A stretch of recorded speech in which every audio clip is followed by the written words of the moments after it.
Hello friends, आप सबका स्वागत है मेरे यूट्यूब चैनल पर A for achievement stay with की। और आज हम करेंगे 12th क्लास हिस्ट्री का चैप्टर जिसका नाम है बंधुत्व, जाति तथा वर्ग। बहुत इजी चैप्टर है। इस चैप्टर में हम ये पढ़ेंगे कि महाभारत के बाद या फिर पहले के टाइम पे जो इंडिया है वहाँ की सामाजिक स्थिति कैसी हुआ करती थी। इट्स मीन्स कि वहाँ पे जो लोग थे वो किस तरीके से रहते थे, अपना खान पान किस तरीके का था, वहाँ की जो व्यवस्था है वो किस तरीके से चलती थी। और ये सब कुछ जो मैं आपको बातें बता रही हूँ तो वो कहीं ना कहीं महाभारत से रिलेटेड है, तो हम इसमें महाभारत के बारे में भी कुछ अंश पढ़ेंगे। तो चलिए इसको शुरू करते हैं। तो देखिए यहाँ पे सबसे पहला जो आपके पास टॉपिक है उसका नाम है महाभारत का समालोचनात्मक संस्करण। जैसा कि हमें पता है कि जो महाभारत है ये केवल एक हिस्से की नहीं है भारत की, मतलब ये पूरे के पूरे भारत पे है, जिस कारण क्या हुआ हमें कई प्रकार के महाभारत मिली और उन कई प्रकार के महाभारत को मिला के जब एक बड़ी पुस्तक बनाई गई तो उसको हम क्या बोलेंगे, समलोचनात्मक संस्करण। और इस संस्करण को 1919 में तैयार किया गया था वी.एस. सुधांकर के द्वारा। इन दोनों से बहुत ज़्यादा एमसीक्यू क्वेश्चंस पूछे जाते हैं। और ये जो महाभारत है ना इसको बनाने में 47 वर्ष लगे थे और ये 13,000 पृष्ठों से बना हुआ था, मतलब कि इसमें 13,000 पन्ने लगे थे। अब एक क्वेश्चन आता है कि जो महाभारत है उसका समलोचनात्मक संस्करण कैसे बनाया गया। तो यहाँ पे वी.एस. सुधांकर ने सबसे पहले तो क्या करा कि उसके आसपास की जितनी भी पुस्तकें हैं महाभारत की पूरे भारत की, तो उसमें जो समानता जो श्लोक है, समान श्लोक, उसको अपने संस्करण में डाला। फिर उसने एक महाभारत का निर्माण करा और इसी में ही उसे दो बातें उभर के आई है, जिसमें आता है समानता, मतलब कि जो श्लोक थे उसमें समानता थी। दूसरा आता है प्रभेद। प्रभेद का मतलब होता है अंतर, मतलब कि कई प्रकार की जो महाभारत है उसमें कुछ प्रकार के अंतर भी थे श्लोकों में।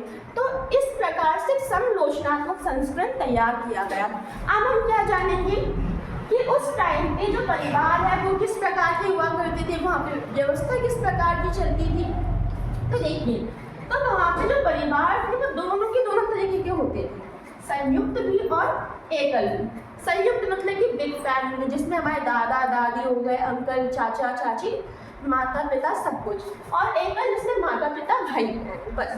तो इस प्रकार की वहाँ पे फैमिलियाँ चलती थी और वहाँ पे जो संबंध थे वो दो तरीके के थे। एक था नैसर्गिक, दूसरा था रक्त संबंध। नैसर्गिक का मतलब होता है मुंह बोला संबंध और रक्त संबंध मतलब कि जो रक्त से जो कनेक्ट जो रिलेशंस होते हैं उसको।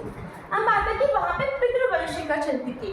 पितृवंशिका आज भी चलती है हमारे समाज में, पहले भी चलती थी। इसका मतलब ये है कि जितने भी बड़े बड़े जो निर्णय हैं या फिर घर का जो मुखिया होगा वो एक पुरुष ही होगा। तो इस व्यवस्था का चलन पहले ही था। अगर हम बात करें जो पितृवंशिका है तो इसके बारे में हमने महाभारत में पढ़ा है कि कहीं ना कहीं जो शासन है वो आगे चल के वो पांडवों को ही मिला है, किसी स्त्री को ना मिलकर किसी पुरुष को ही मिला है। अब यहाँ पे जो पितृवंशिका थी वो अलग अलग प्रकार से चलती थी, जिसमें कभी भाई बनता था राजा, तो कभी बेटा, और कभी कभी स्त्री भी। स्त्री का अगर आप एग्जाम्पल दोगे तो वो हो जाएगा प्रजापति गुप्त। और इन सब की जानकारी हमें ऋग्वेद द्वारा मिलती है। अब हम चलेंगे अपने अगले टॉपिक पर। अब यहाँ पे हमारा अगला टॉपिक क्या है कि विवाह के नियम, मतलब कि उस टाइम पे जो विवाह था उसके कौन कौन से नियम होते थे। तो देखिए वहाँ पे जो पद्धतियाँ थी वो दो थी, एक था अंत विवाह और एक था बही विवाह। अब अंत विवाह और बही विवाह का जो रिलेशन है वो हमारे गोत्र से है। अब गोत्र क्या होते हैं, 8 ब्राह्मणों के नाम पे 8 गोत्रों का निर्माण हुआ है, जिसमें से जो सबसे पहले 4 आते हैं वो होते हैं उत्तम। फिर उसके बाद जो निचले जो होते हैं उसको हम कहते हैं 4 निम्न गोत्र। अब यहाँ पे इस पद्धति में ये है कि गोत्र में ही शादी करना, मतलब कि सेम गोत्र होने पे ही शादी करना। लेकिन अगर देखा जाए तो इसको ज़्यादा महत्व नहीं दिया जाता। हमारे वेदों के हिसाब से इसको ज़्यादा महत्व दिया जाता है, मतलब कि जो गोत्र असमान है उनमें ही क्या होना, शादी होना। अब हम यहाँ पे क्या देखेंगे कि जो स्त्री गोत्र है उसके भी कुछ नियम होते हैं। अगर स्त्री की शादी हो जाती है तो उसके नाम में चेंज हो जाता है। क्यों? क्योंकि जो उसका जो गोत्र है वो भी चेंज हो जाता है। अगला क्या बताया गया है कि यहाँ पे ज़्यादा बही विवाह पद्धति है वो चलती थी। अब यहाँ पे अगला टॉपिक क्या है, सातवाहन। इससे आता है कि ऐसा कौन सा वंश है जिसने वेदों का पालन नहीं करा, तो वो होता है हमारा सातवाहन। क्योंकि यहाँ पे विवाह पद्धति भी चलती थी, यहाँ पे कई ऐसी रानियाँ थी जिन्होंने अपना नाम नहीं बदला, और जो बहु पत्नी जो पद्धति है वो भी इसमें चला करती थी। अब हम देखेंगे वर्ण व्यवस्था। वर्ण व्यवस्था का जो निर्माण है वो स्वयं ब्राह्मणों ने करा था, जिसमें उन्होंने 4 वर्णों के बारे में बताया गया है। पहला है ब्राह्मण, दूसरा है क्षत्रिय, तीसरा है वैश्य और चौथा है शूद्र। अब जो ब्राह्मण है इनका काम क्या होता है? अध्ययन करना पुस्तकों का, पूजा पाठ करवाना, यज्ञ करवाना। अगर हम बात करें क्षत्रिय, तो इनका काम होता है लड़ाई लड़ना, हमें सुरक्षा देना और राज्य व्यवस्था चलाना, मतलब कि राजा सैनिक ये सब लोग इसमें आ जाएंगे। वैश्य का काम होता है व्यापार करना और गौ पालन जैसे कामों को करना, खेती वेती करना।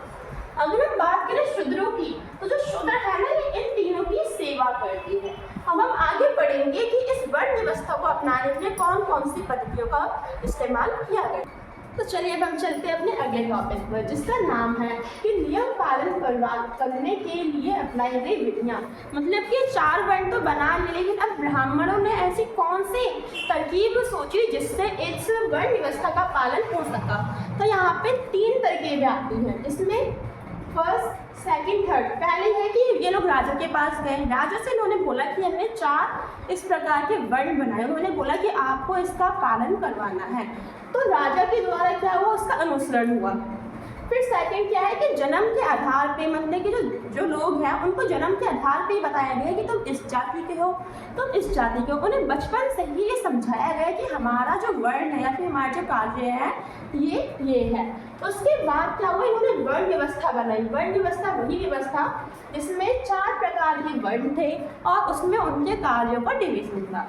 अब हम क्या पढ़ेंगे कि क्या हुआ कि कुछ राजाओं ने इसका पालन नहीं करा, क्योंकि बताया गया है ऋग्वेद में कि हमारे जो राजा क्षत्रिय जाति से होते हैं। लेकिन यहाँ पे बहुत सारे ऐसे भी राजा जो कि क्षत्रिय जाति से नहीं थे, जिसमें हमारी पाठ्य पुस्तक में 3 राजाओं का नाम दिया गया है। सबसे पहले आते हैं मौर्य वंश। अब जो मौर्य वंश है इसमें क्लियर हो पाया है कि शूद्र से थे कि वैश्य से थे। फिर आते हैं शक, जो कि ब्राह्मण जाति से थे, और सातवाहन भी ब्राह्मण जाति से थे। अब हम यहाँ पे क्या देखेंगे कि जाति और सामाजिक। इसका अर्थ ये है कि जो जाति है वो कई होती थी, लेकिन जो वर्ण थे वो बस 4 होते थे। जातियों का अगर हम बात करें कि जो जाति है उसको किस तरीके से डिफाइन किया जा सकता था, तो जो जाति है ना उन्हें उनके कार्य पे डिफाइन किया जाता था। जैसे कि बुनकर, तो बुनकर एक जाति है। इसी तरीके से शिल्पकार, तो वो भी एक क्या है, जाति है। तो इस प्रकार से कई जातियाँ होती थी, लेकिन जो वर्ण थे वो केवल 4 होते थे। इसमें आपको डिफरेंस नहीं आता है कि वर्ण में और जाति में डिफरेंस बताए। अब क्या होता है, यहाँ पे हमारे पास एक एग्जाम्पल दिया गया है कि जो बुनकर थे, जो कि जाति थी, जो कि गुजरात से कहाँ पे गए थे, मध्य प्रदेश काम करने गए थे। अब हम क्या देखेंगे कि 4 वर्णों के परे एकीकरण। इसका मतलब ये है कि कुछ जातियाँ या फिर कुछ वर्ण ऐसे भी थे जिन पे ऋग्वेद की जो भी अगर हम बोले कि जो भी उसके श्लोक है उसका प्रभाव नहीं पड़ता था। तो ऐसे में 2 जातियाँ आती हैं, निषाद और यायावर। अगर मैं आपको बता दूं, अगर आपने महाभारत पढ़ी है तो उसमें एकलव्य नामक एक व्यक्ति होती है, तो वो भी निषाद जाति से ही बिलोंग करते हैं और यायावर शासक। और इनको अक्सर जो लोग हैं वो असभ्य एवं विचित्र नाम से पुकारते थे, क्योंकि ये लोग इस वर्ण का प्रयोग नहीं करते थे। तो आज की वीडियो में बस इतना ही। मिलते हैं अगले वीडियो में पार्ट 2 में। Thank you.